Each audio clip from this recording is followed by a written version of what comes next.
Bismillahirrahmanirrahim. Assalamualaikum warahmatullahi wabarakatuh.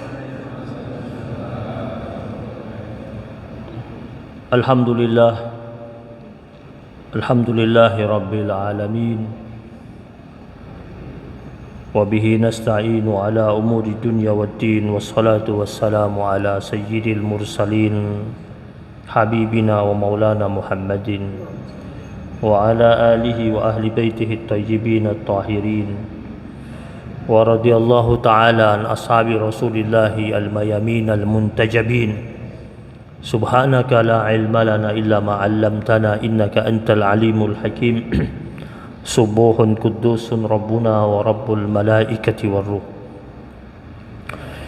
Jamaah majlis kajian Ba'dal Maghrib Masjid Jami' Al-Mubarakah yang dimuliakan Allah Subhanahu wa taala. Jamaah yang dimuliakan Allah Subhanahu wa taala, hal yang paling disukai oleh seorang hamba Allah Subhanahu wa taala adalah ketika dia memiliki banyak teman yang dekat dengannya. Setiap orang begitu. Pasti suka kalau seumpamanya dia dekat dengan banyak orang, banyak sahabat, banyak teman, banyak orang yang senantiasa berada di sekelilingnya dan mengitarinya. Tapi bagi hamba-hamba Allah yang mukmin sejati, yang paling dia senangi dan dia sukai adalah ketika dia mampu merasakan dekatnya Allah dalam kehidupannya. Jadi dia mampu merasakan dekatnya Allah dalam kehidupannya, dan dia berusaha untuk setiap saat menjadi hamba Allah yang selalu rapat dan dekat dengan Allah Subhanahu wa taala. Dalam sebuah riwayat, salah seorang sahabat Nabi pernah bertanya kepada Rasulullah sallallahu alaihi wasallam, "Ya Rasulullah, wahai Rasulullah, Rabbuna qaribun fanunajih au ba'idun fanunadih." Apakah Rabb kami Allah Subhanahu wa taala itu dekat sehingga cukup kami dengan bersuara yang lirih, yang pelan, yang halus ketika berdoa kepadanya, atau Tuhan kita ini jauh sehingga kita perlu menyerunya dengan suara yang keras? Setelah sahabat Nabi ini bertanya kepada Rasulullah sallallahu alaihi wasallam dengan pertanyaan ini, langsung turun firman Allah Subhanahu wa taala surat Al-Baqarah ayat 186. Karena sahabat Nabi ini bertanya kepada Nabi dan pertanyaannya itu tentang Allah, maka pada saat itu Allah Subhanahu wa taala yang menjawab langsung dan mengabarkan kepada Nabi untuk menyampaikan itu kepada umatnya Rasulullah sallallahu alaihi wasallam. Wa idza sa'alaka ibadi anni fa inni qarib. Karena ada orang tadi yang datang tanya sama Nabi, maka Allah bilang sama Nabi, jika hambaku bertanya kepada engkau wahai Rasul tentang aku Allah Subhanahu wa ta'ala, maka jawablah, fa inni qarib, sesungguhnya aku itu dekat. Ujibu da'watad da'i idza da'an, aku Allah senantiasa menjawab seluruh seruan hamba-hambaku jika memang hanya kepada aku Allah dia memanggil. Tentu ada syaratnya, falyastajibu li wal yu'minu bi. Hendaklah dia menjadi hamba-hambaku yang mematuhi aku, memenuhi segala macam bentuk perintah-perintahku, kata Allah. Yang kedua, wal yu'minu bi, dia memiliki rasa percaya yang begitu besar, iman yang begitu tinggi hanya kepada aku Allah Subhanahu wa taala, la'allahum yarshudun, agar mereka menjadi hamba-hambaku yang berada pada jalur kebenaran. Jamaah yang dirahmati Allah Subhanahu wa taala, ayat ini turun mengabarkan kepada sahabat Nabi yang bertanya tadi kepada Nabi tentang posisi Allah Subhanahu wa taala di hadapan hamba-hambanya. Dan Allah sudah mengumumkan bahwasanya jarak Allah itu begitu dekat sekali dengan hambanya. Kita ini tidak ada yang lebih dekat kepada kita kecuali Allah Subhanahu wa taala. Bahkan Allah Subhanahu wa taala dalam surat Qaf mengatakan wa nahnu aqrabu ilaihi min hablil warid. Dan kami Allah Subhanahu wa taala lebih dekat kepada mereka itu manusia, kepada dia itu manusia, lebih dekat daripada urat lehernya. Berarti amat dekat. Urat leher kita kan dekat. Allah bilang akrab, lebih dekat lagi. Maka setiap hamba Allah yang mukmin itu ketika hidupnya dihimpit dengan segala macam bentuk masalah, dibenturkan dengan segala macam bentuk problem, bahkan mungkin saja dia sampai pada titik goyah, resah, gelisah, kekalutan yang tak ada ujungnya, berbagai macam beban hidup menghantam kehidupannya sehingga membuat tubuhnya menjadi lemas, akalnya tidak berjalan sebagaimana mestinya, sampai mungkin saja dia sampai terjatuh. Lalu kepada siapa sejatinya hamba Allah ini datang sesungguhnya? Kepada manusia? Manusia yang dia datangi juga punya segudang masalah. Kepada temannya? Temannya juga manusia biasa sama seperti dirinya. Atau jangan-jangan orang yang dia kunjungi masalahnya jauh lebih besar dari dirinya, hanya tidak menampakkan masalahnya. Lalu kepada siapa? Kepada Allah Subhanahu wa ta'ala. Bukankah kita tahu para nabi-nabi mereka dihimpit problem, dihimpit masalah, dihimpit berbagai macam bentuk persoalan. Rasul sallallahu alaihi wasallam pernah mengalami masa gelisahnya, masa resahnya. Salah satunya di saat wahyu Allah lama tak turun padanya. Nabi menanti wahyu Allah itu turun. Ada di satu waktu di mana wahyu Allah ada jeda cukup lama, tak turun kepada Nabi. Kemudian Rasul sallallahu alaihi wasallam sempat diolok-olok oleh penduduk kota Mekah. Mereka berkata kepada Rasulullah sallallahu alaihi wasallam, "Mana Tuhanmu itu? Jangan-jangan sudah meninggalkan engkau." Faktanya sudah lama engkau tidak mendapatkan wahyu dari Allah Subhanahu wa taala. Nabi di tengah-tengah keresahan yang dialami oleh Rasulullah sallallahu alaihi wasallam, akhirnya Allah Subhanahu wa taala menghiburnya dengan menurunkan surat Ad-Duha itu. Di mana di situ Allah Subhanahu wa taala berfirman, "Ma wadda'aka rabbuka wa ma qala." Ketika firman Allah ini turun, ma wadda'aka rabbuka wa ma qala, menjadi bahagia dan gembira hati Rasulullah sallallahu alaihi wasallam. Tuhanmu tak akan mungkin meninggalkanmu wahai Rasul, dan tak mungkin pula membencimu. Nabi sempat bertanya-tanya, apa jangan-jangan ada yang salah yang saya buat sehingga Allah tak suka, atau jangan-jangan memang benar Allah sudah meninggalkan saya. Sekian lama saya menanti wahyu Allah tak kunjung turun.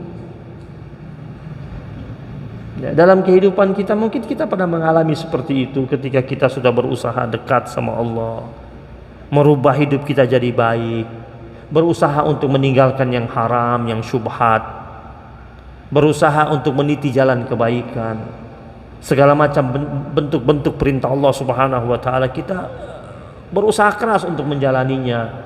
Apa yang menjadi larangan Allah Subhanahu wa taala kita semaksimal mungkin berusaha untuk mencegah kehidupan kita agar tidak terjerembab dalam apa-apa yang Allah larang itu, yang Allah haramkan itu. Namun terkadang kok saya belum baik hidup saya? Kok derajat saya tidak diangkat sama Allah? Apa benar Allah sudah meninggalkan saya? Apakah Allah sudah mencampakkan saya? Apakah yang selama ini yang saya lakukan dianggap sia-sia oleh Allah Subhanahu wa taala? Ternyata Allah katakan, ma wadda'aka rabbuka wa ma qala. Tuhanmu tak mungkin meninggalkan engkau dan tak mungkin pula membenci engkau. Jemaah ini rahmati Allah Subhanahu wa taala. Artinya Allah ini tak mungkin meninggalkan kita. Bisa jadi kita lah yang selama ini meninggalkan Allah Subhanahu wa taala. Kita yang menjauh dari Allah Subhanahu wa taala. Ya. Dengan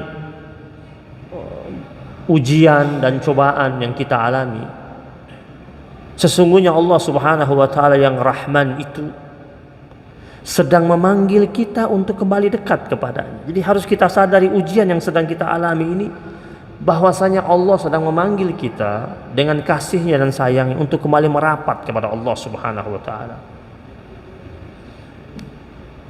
Dan tentu itu harus kita lakukan. Penuhi panggilan itu. Mendekatlah kepadanya. Datanglah kepada Allah Subhanahu wa taala agar hidup kita ini menjadi tenang, tentram. Lalu sekarang pertanyaannya, bagaimana caranya untuk mendekatkan diri kita kepada Allah Subhanahu wa taala? Untuk mendekatkan diri kita kepada Allah, lakukanlah dengan standar kemampuan kita ini. Jangan sampai kita mau mendekatkan diri kita kepada Allah Subhanahu wa taala, kita melakukan hal-hal yang memberatkan diri kita. Karena ada orang, dia ingin dekat sama Allah, tapi dia melakukan hal-hal yang amat memberatkan dirinya. Seakan-akan dan seolah-olah Allah Subhanahu wa taala itu sangat membebankan sesuatu pada dirinya, atau seakan-akan Allah itu menakutkan sekali buat dirinya, sehingga akhirnya dia melakukan sesuatu yang terasa menjadi berat dalam kehidupannya. Padahal Allah Subhanahu wa taala memberikan keleluasaan kepada hamba-hambanya untuk datang kepada Allah dengan cara yang menyenangkan, bukan cara yang memberatkan, agar dia datang kepada Allah tidak dengan beban. Dia datang kepada Allah Subhanahu wa taala dengan kesenangannya, dengan kebahagiaannya. Dia datang kepada Allah Subhanahu wa taala dengan cintanya, dengan taat dan cintanya itu. Itu yang disuruh. Jadi bukan membebankan dirinya, apalagi sampai menyiksa dirinya, ingin menjadi hamba Allah pilihan. Kemudian dia puasa sepanjang tahun, bertahun-tahun, pengen menjadi hamba Allah yang pilihan. Dia hanya mau beribadah saja, tidak mau berhubungan dengan orang, bahkan tidak mau menikah, tidak mau melaksanakan urusan-urusan duniawi. Ketika ditanya, ente kenapa nggak nikah? Saya mau fokus sama Allah aja. Berarti dia mencampakkan fitrah dia sebagai manusia, ciptaan Allah Subhanahu wa taala. Ada fitrah yang Allah berikan kepadanya untuk berpasang-pasangan, dan dalam Al-Quran dibicarakan tentang berpasang-pasangan itu, bahkan dengan menggunakan subhanalladzi khalaqal azwaja kullaha. Allah menggunakan kata subhana, maha suci Allah yang menciptakan segala sesuatu itu berpasang-pasangan. Dan hamba Allah dapat mendekatkan dirinya kepada Allah Subhanahu wa taala dalam seluruh ornamen kehidupannya. Jadi tidak mesti hanya di masjid. Jangan hanya dekat sama Allah di masjid, tapi dia mendekati Allah Subhanahu wa taala dalam seluruh sendi kehidupannya. Karena seorang muslim sejati itu, dia akan menjadikan seluruh nilai kehidupannya bermuatan ibadah. Contoh, apa saja yang dia lakukan mulai dengan basmalah. Dia melangkah, dia bekerja, dia naik kendaraan, berarti kan dia melibatkan Allah Subhanahu wa taala, menggunakan nama Allah dalam seluruh aktivitasnya. Berarti dia ingin Allah senantiasa membersamai dirinya dalam aktivitasnya agar tetap dekat dia dengan Allah Subhanahu wa taala. Dia tetap menyebut nama Allah. Orang kalau lagi jatuh hati sering nyebut nama kekasihnya kan? Kok sering sebut ya orang yang dekat sama dia saat ini. Dia ada orang lagi sayang banget sama anaknya, kemana saja dia ketemu dengan temannya cerita tentang anaknya yang masih kecil itu, yang lucu itu, apa yang dia buat tadi malam, apa yang dia buat tadi pagi. Orang nggak tanya, dia cerita aja. Sayang, dekat. Nah sekarang orang itu begitu cinta sama Allah, begitu dekat sama Allah. Yang dia sebut siapa? Allah. Salah satu bukti dia menyebut Allah, menyebut asma Allah, salah satu bukti cintanya dia nyebut nama Allah, Bismillah. Mulai dengan Bismillah, semua dia mulai dengan Bismillah, menyebut nama Allah Subhanahu wa ta'ala. Lalu dia lakukan hal-hal tersebut semata-mata karena Allah, dengan ikhlas, dengan istiqamah, dengan sabar, dengan amanah. Nah, itu cara dia untuk merapatkan dirinya kepada Allah Subhanahu wa ta'ala. Boleh saja atau boleh jadi ada hamba Allah Subhanahu wa ta'ala mendekatkan dirinya kepada Allah Subhanahu wa ta'ala dengan banyak berpuasa, banyak sholat malam, banyak sedekahnya, banyak baca Qur'annya. Tetapi yang dia lakukan dalam hal tersebut jangan berlebih-lebihan. Kita mendengar ada istilah al-ghulu fid din, berlebih-lebihan dalam keberagamaan. Dalam hal ibadah ketika dia kencangkan, tapi ada yang dia campakkan dalam urusan dunianya, yang sebenarnya urusan duniawi itu yang dia lakukan bisa berbobot dan bernilai ibadah di hadapan Allah Subhanahu wa ta'ala.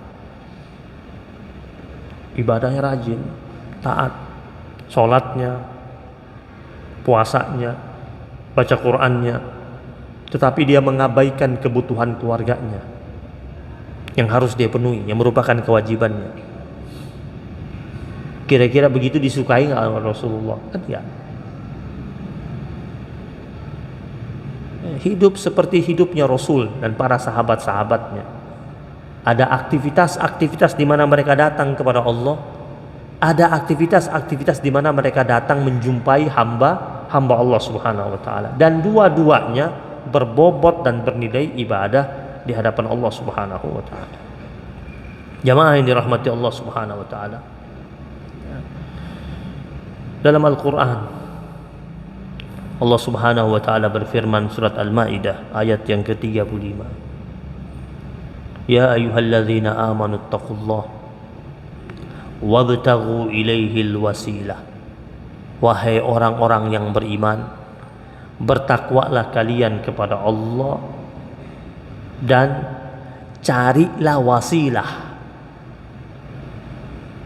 Apa itu? Jalan untuk mendekatkan dirimu kepadanya. Ya, orang beriman selain bertakwa, dia dalam kehidupannya dia harus cari jalannya untuk mendekatkan dirinya kepada Allah Subhanahu wa ta'ala. Baru Allah katakan wajahidu fi sabilillah la'allakum tuflihun, dan berjuanglah engkau dengan sungguh-sungguh di jalan Allah Subhanahu wa ta'ala agar engkau mendapatkan keberuntungan. Nah, ini wasilah, ini jalan ini banyak. Bisa lewat jalan puasa, zakat, baca Quran, berinfak. Jadi Allah katakan wabtaghu ilaihil wasilah, cara untuk mendekatkan diri kita kepada Allah sesuai dengan apa yang menjadi aktivitas kita hari-hari. Jika dia seorang pedagang, dia bisa dekatkan dirinya kepada Allah dengan setiap kali dia berniaga, dia menjadi pedagang yang jujur, pedagang yang tidak khianat, pedagang yang tidak main timbangan, pedagang yang tidak culas. Dia sedang dekat sama Allah. Keberkahan barang dagangannya akan muncul di situ. Jika dia seorang karyawan, dia akan menjalin kedekatan dia kepada Allah Subhanahu wa taala dengan menjadi karyawan yang jujur, yang amanah. Karyawan yang senantiasa menjaga jam waktu kerjanya. Tidak menjadi pencuri waktu kerja. Wabtaghu ilaihil wasilah. Allah suruh, carilah jalan untuk mendekatkan diri kita kepada Allah Subhanahu wa taala. Dan wasilah yang paling inti doa itu. Jadi setelah ikhtiar kita secara duniawi untuk menjemput kedekatan kita kepada Allah Subhanahu wa taala, lalu kita bungkus dengan doa. Dalam sebuah riwayat hadis, riwayat Imam At-Tirmizi, Imam Ahmad, Rasul sallallahu alaihi wasallam bersabda, laisa syai'un aqrama 'ala Allah ta'ala min ad-du'a. Tidak ada sesuatu yang lebih besar pengaruhnya di sisi Allah selain doa. Maka orang mukmin itu dia tidak pernah berhenti berdoa. Walaupun ketika dia berikhtiar secara duniawi, dia sudah dapat ini, kayaknya berhasil ini, sukses ini, terus dia berhenti doa, jangan. Kalau masih kurang dia doa, ada ikhtiar duniawinya kurang, dia doa minta Allah untuk sempurnakan. Kalau dalam ikhtiar duniawi ini dia sudah sampai pada titik maksimal dan berhasil, dia tetap datang kepada Allah dengan doanya berbentuk untayan kalimat syukur, ucapan terima kasih dia kepada Allah Subhanahu wa taala. Karena Nabi mengatakan laisa syai'un akrama 'ala Allah taala minad du'a. Tidak ada sesuatu yang lebih mulia, lebih besar pengaruhnya di sisi Allah Subhanahu wa taala daripada doa itu. Nah, itu pentingnya doa. Kalau nggak bisa doa sendiri, imam lagi doa ikut. Ini doa sendiri udah enggak, berjamaah juga enggak mau, udah hebat. Ya, Nabi bilang tidak ada sesuatu yang lebih besar pengaruhnya daripada doa. Habis sholat, habis melakukan hal baik, selesai sholat, jangan langsung pergi, doa. Kalau nggak mau gabung doa sama imam, doa sendiri. Karena pengaruhnya begitu besar. Jangan merasa karena sudah berhasil, sudah sukses, yang sudah apa saja, yang doa lagi sama Allah, minta yang sudah kita miliki ini terjaga, aman, tidak diambil sama orang, tidak dirusak, tidak hilang. Dan ketika seorang hamba Allah dia datang mendekat kepada Allah dan betul-betul mendekat dan serius, ya, dekatnya sama Allah, Allah pasti balasnya lebih. Allah itu membalas cara hambanya mendekatinya, Allah membalas jauh lebih baik. Allah tidak pernah membalasnya sama. Salah satunya hadis qudsi, idza taqarrabal abdu ilayya shibran taqarrabtu ilaihi zira'an. Jika seorang hamba Allah datang mendekati aku sejengkal, niscaya aku Allah Subhanahu wa taala mendekatinya sehasta.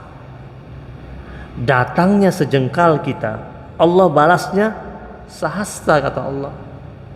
Wa idza taqarraba ilayya zira'an, jika itu hamba datang kepada aku Allah sehasta, taqarrabtu minhu ba'an, maka aku Allah Subhanahu wa taala akan datang menemuinya dan menghampirinya satu depak, lebih dekat lagi. Wa idza atani yamshi ataituhu harwala, jika hambaku itu datang sambil berjalan, kata Allah, maka aku Allah Subhanahu wa taala akan datang menghampirinya sambil berlari kecil. Allah balasnya lebih, tidak setara bahkan. Karena itu baiknya Allah Subhanahu wa ta'ala. Artinya siapa yang datang mendekati Allah Subhanahu wa ta'ala dengan ibadahnya yang sedikit itu, niscaya Allah Subhanahu wa ta'ala akan datang kepadanya dengan memberikan pahala dan penghormatan yang berlipat ganda padanya. Ramadan kemarin di Ashurul Awakhir ada malam yang kita jemput namanya Lailatul Qadar. Itu mereka yang dapat, hamba Allah yang dapat Lailatul Qadar. Itu Allah balasnya kayak apa? Satu malam khairun min alfi syahr itu. Bayangkan kalau hamba Allah tersebut setiap kali datang Ramadan dan dia dapat Lailatul Qadar, setara 83 tahun. Kalau 10 tahun berturut-turut tiap Ramadan, tinggal kali 83 tahun kali 10 tahun. Betapa baiknya Allah Subhanahu wa ta'ala membalas lelah hamba tersebut yang di sepanjang malam demi menjemputnya, dan kemudian dia dapat dalam satu malam diganti dengan 1000 malam, diganti dengan 1000 bulan. Khairun min alfi syahr. Kelipatannya sampai 1000 bulan. Satu malam ganti sampai 1000 bulan. Ya ini Allah Subhanahu wa ta'ala. Hambanya dekat seperti apa, Allah balasnya lebih. Ya. Setiap kali bertambah ketaatan seorang hamba Allah, bertambah pula pahalanya. Setiap kali bertambah ketaatannya, bertambah rahmat Allah turun dalam kehidupannya, bertambah karunia yang bertubi-tubi Allah hadirkan buat dirinya. Ada cara lain juga. Seorang hamba Allah mau dekati Allah Subhanahu wa ta'ala, dekati hambanya. Ada hamba-hamba Allah yang spesial, ada hamba-hamba Allah yang tertentu, yang kalau kita datang mendekati mereka itu ibaratnya kita datang mendekati Allah Subhanahu wa ta'ala. Ada riwayat dari sahabat Nabi Abu Hurairah radhiyallahu ta'ala anhu. Nabi pernah mengatakan di hadapan para sahabat-sahabatnya, Allah Azza wa Jal berfirman nanti di hari kiamat, kata Nabi, nanti hari kiamat Allah akan berfirman. Allah katakan, wahai anak Adam, aku telah sakit, tapi kenapa engkau tidak menjengukku? Terus anak Adam itu di hari kiamat bilang, wahai Tuhan kami, wahai Allah, bagaimana caraku menjengukmu sedangkan engkau itu yang maha kuasa dan maha segalanya. Lalu Allah Subhanahu wa ta'ala berkata kepada hambanya itu, wahai anak Adam, tak tahukah engkau, bukankah engkau mengetahui bahwasanya si fulan itu sakit, tapi kau tahu, tapi kau tidak datang menjenguknya. Sekiranya kau datang menjenguk si fulan tersebut, pasti kau dapati aku berada di sisinya. Tiap kali ada hamba Allah yang sakit, kita datang menjenguknya, menanyakan kabarnya, Allah ada di sisinya. Berarti pada saat kita datang menjenguknya, kita sedang meramu kedekatan kita dengan Allah Subhanahu wa ta'ala. Wahai anak Adam, kata Allah berikutnya, aku tidak makan. Aku minta makanan padamu, tapi engkau tidak memberikan makanan tersebut kepada aku. Lalu anak Adam itu berkata, ya Allah, bagaimana mungkin kami akan berikan makanan padamu sedangkan engkau maha kuasa? Lalu Allah berfirman, wahai anak Adam, bukankah ada hambaku si fulan pernah datang kepadamu minta makanan dan engkau tidak memberikannya? Seandainya saat itu engkau langsung memberikannya, maka kau akan dapati aku sedang berada di sisinya. Wahai anak Adam, aku haus, dan aku pernah minta minum padamu, tapi engkau tidak memberikannya. Anak Adam ini bilang, ya Allah, bukankah engkau maha kuasa, bagaimana mungkin kami harus memberikan engkau minuman? Lalu Allah berfirman, bukankah ada salah seorang hambaku si fulan pernah datang minta minuman padamu, dan engkau tidak memberikan minuman tersebut untuknya? Jika kau berikan pada saat itu, maka kau akan jumpai aku berada di sisinya. Jadi ada banyak cara, jalan untuk mendekatkan diri kita kepada Allah Subhanahu wa ta'ala. Jadi apabila kita lihat ada orang, dia ada di masjid hanya pada waktu-waktu salat wajib, tetapi di luar itu dia pergi ke tempat-tempat terpencil, dia lihat ada tempat yang kesulitan air, dia bikin sumur air di tempat tersebut, kemudian 1-2 desa menjadi bahagia karena ada sumber air tersebut. Dia sebenarnya menjadi hamba Allah yang sedang menjalin jalan kedekatan dia kepada Allah Subhanahu wa ta'ala dengan menghadirkan sumber air buat orang-orang yang berada di tempat tersebut yang butuh air.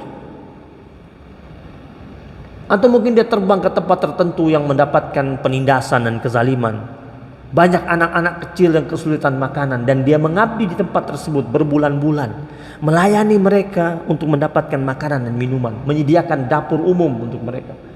Dia sedang mengunjungi Allah Subhanahu wa ta'ala, karena Allah cenderung lebih sering berada di tempat-tempat kaum mustad'afin, orang-orang lemah, orang-orang yang tertindas, orang-orang yang membutuhkan uluran tangan manusia yang lainnya. Jadi banyak jalan ini. Ini tidak hanya di majlis ilmu, tidak hanya di majlis zikir, tidak hanya di majlis salawat kita menjalin kedekatan kita kepada Allah. Di majlis-majlis amal ibadah sosial itu jalan juga untuk kita mendekatkan diri kita kepada Allah Subhanahu wa ta'ala. Jemaah yang dirahmati Allah Subhanahu wa ta'ala, dalam surat Al-Baqarah ayat yang ke-153, salah satu jalan untuk mendekatkan diri kita kepada Allah, sabar. Setelah Allah berfirman, ya ayyuhalladzina amanu ista'inu bis-sabri was-salah innallaha ma'as sabirin. Allah mengatakan sesungguhnya Allah ma'as sabirin, senantiasa bersama dengan orang-orang yang sabar. Jadi kita kalau punya teman orang yang sabar, dekati dia, duduk sama dia, belajar kesabaran dari dia. Kalau belum bisa sabar seperti dia, sahabati dia, karena Allah lagi dekat sama dia. Allah lagi dekat sama dia. Karena Allah mengatakan innallaha ma'as sabirin. Allah itu bersama orang yang sabar. Jangan duduk akrab sama orang yang emosian, tukang marah. Itu setan dekat sama dia. Tukang marah, tukang ngajak berantem orang, tukang ribut, jangan, jauhin. Orang sabar deketin. Pelajari bagaimana dia bisa sabar. Kalau kita belum bisa sabar seperti dia, tetap akrabi dia, akrab sama dia, dekat sama dia, karena Allah lagi dekat sama dia. Kalau turun kebaikan dalam kehidupannya, kita juga dapat. Minta didoain sama dia. Orang sabar minta doa sama orang sabar, karena Allah sudah berjanji Allah senantiasa bersama orang-orang yang sabar. Orang yang Allah sudah dekat itu, dia pasti akan menjadi wali Allah Subhanahu wa ta'ala. Siapa itu wali Allah? Dalam literatur kajian-kajian sufistik itu dikatakan bahwasanya para wali-wali Allah itu adalah hamba-hamba Allah yang senantiasa dilindungi sama Allah dan senantiasa dipelihara sama Allah, yang perlindungan dan pemeliharaannya itu berkelanjutan.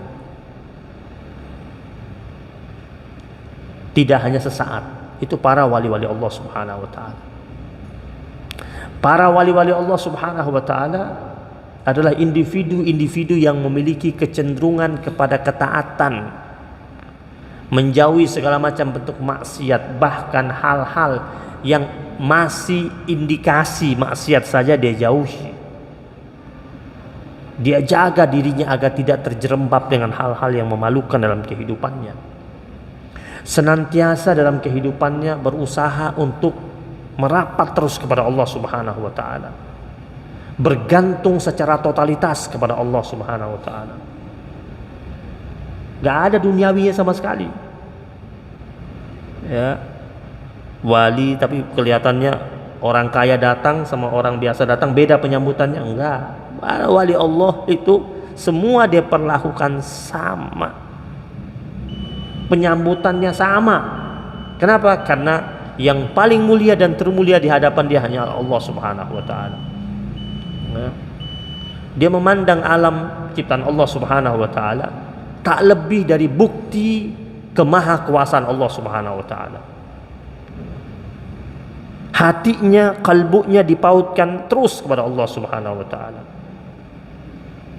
Dia tidak pernah merasa risau dengan perkara yang terjadi di bumi ini. Risaunya itu kalau dia sedang merasa jauh dari Allah, itu risaunya kalau dia jauh dari Allah. Dia tidak risau sama apapun, dia hanya merisaukan dirinya dengan Allah Subhanahu wa taala. Makanya dalam surat Yunus dikatakan para wali-wali Allah itu kekhawatirannya tidak ada. La khaufun alaihim wa la hum yahzanun. Kesedihan pun tidak ada.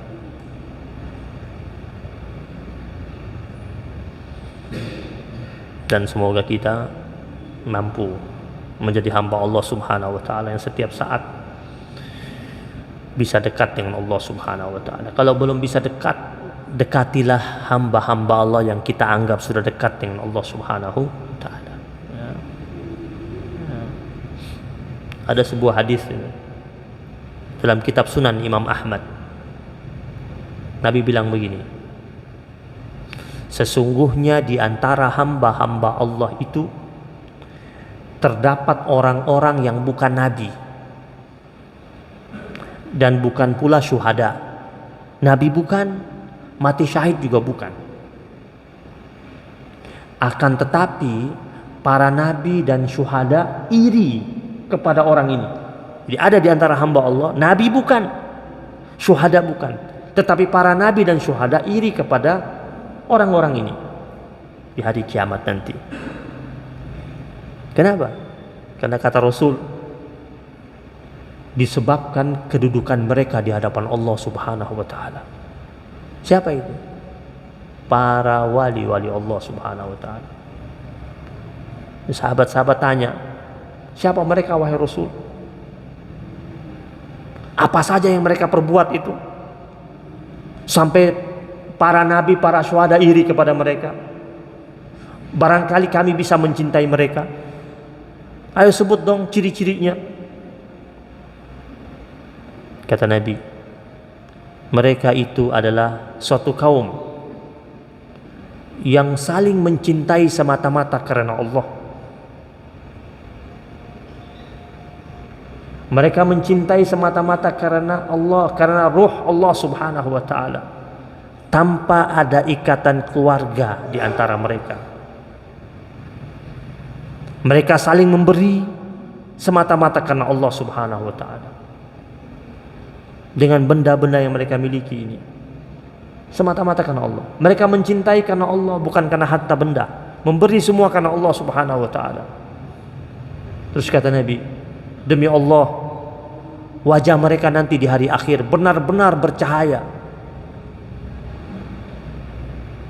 Dan sesungguhnya benar-benar cahaya itu muncul kepada mereka. Mereka adalah hamba-hamba Allah yang tidak takut ketika banyak manusia ketakutan. Mereka adalah hamba-hamba Allah yang tidak pernah bersedih ketika banyak manusia sedang bersedih. Siapa? Wali-wali Allah Subhanahu wa taala. Bila seorang hamba Allah itu sudah betul-betul mencintai Allah, dan akhirnya Allah mencintainya, itulah keberuntungan. keberuntungan yang paling diinginkan oleh hamba Allah, yaitu ketika dia mencintai Allah dan Allah pun mencintainya. Rabbana taqabbal minna innaka antas samiul alim wa tub alaina ya maulana innaka antat tawwabur rahim. Rabbana la tuzigh qulubana ba'da idh hadaytana wa hab lana min ladunka rahmah innaka antal wahhab. Allahumma nawwir qulubana binuri hidayatik kama nawwartal arda binuri syamsika wa qamarika abadan abada. Rabbana atina fid dunya hasanah wa fil akhirati hasanah wa qina adzabannar. Wa sallallahu ala sayyidina Muhammadin wa ala ali sayyidina Muhammad walhamdulillahi rabbil alamin. Subhanakallahumma bihamdika asyhadu an la ilaha illa anta astaghfiruka wa atubu ilaik. Mari sama-sama. Ya Allah biha, ya Allah biha, ya Allah bi husnil khatimah. Ya Allah biha, ya Allah biha, ya Allah bi husnil khatimah. Ya Allah biha, ya Allah biha, ya Allah bi husnil khatimah. Ya Allah biha, ya Allah biha, ya Allah bi husnil khatimah. Wabillahi taufiq wal hidayah. Wassalamualaikum warahmatullahi wabarakatuh.